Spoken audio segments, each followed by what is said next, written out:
¿Qué tal, hermanos en Cristo Jesús y María Santísima? Les habla el Padre Claudio Guerrero, director de Caricaturismático, un canal que quiere evangelizar a través de las caricaturas de una manera creativa. Hoy la Iglesia 29 de junio nos presenta la figura de San Pedro y San Pablo, los dos pilares de nuestra Iglesia católica.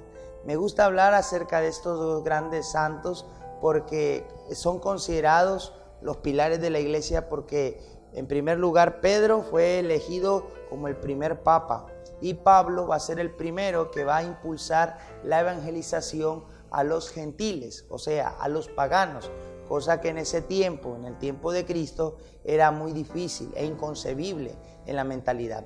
Bueno, hablemos un poquito de Pedro. Sabemos que Pedro era de Galilea, era de oficio pescador y que Dios lo escoge a una edad ya avanzada.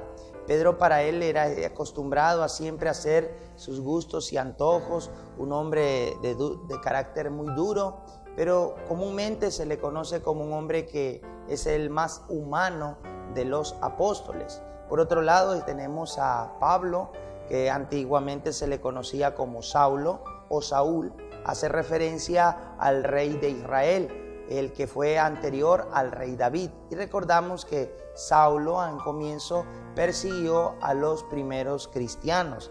Creyendo que agradaba a Dios, con esta actitud encontró al Señor Jesús de camino a Damasco. Una voz que le dijo: Saulo, Saulo, ¿por qué me persigues? Y él preguntó: ¿y quién es el que habla? Y la voz contestó: Jesús, a quien tú persigues. Pues viendo la figura de estos dos personajes fundamentales dentro de nuestra Iglesia Católica, podemos destacar que la figura de Pedro, podríamos decir una figura pasiva, y la figura de Pablo, una figura activa. La figura pasiva comúnmente hay que andarlo empujando. A Pedro le consideran uno de los apóstoles que siempre le cuesta ir adelante. De hecho, hay una representación muy hermosa cuando Pedro se entera de la resurrección de Jesús, se echa una corrida con San Juan Evangelista y él llega de último. Sin embargo, por el hecho de haber llegado de último no significa que se le quita la supremacía de su pontificado. Él, al llegar de último, luego Juan lo está esperando para que él entre.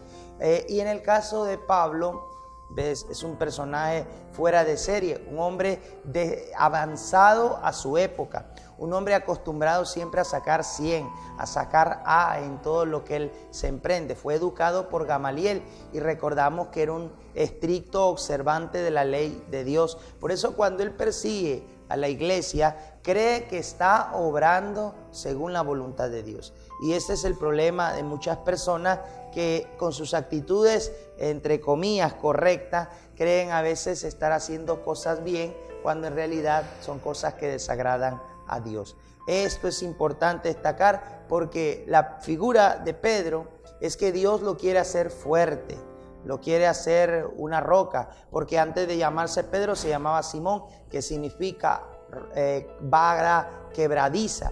Y en el caso de Pablo, antes de llamarse Pablo, se llamaba Saulo, que significa grande. Saulo significa grande y Pablo significa pequeño.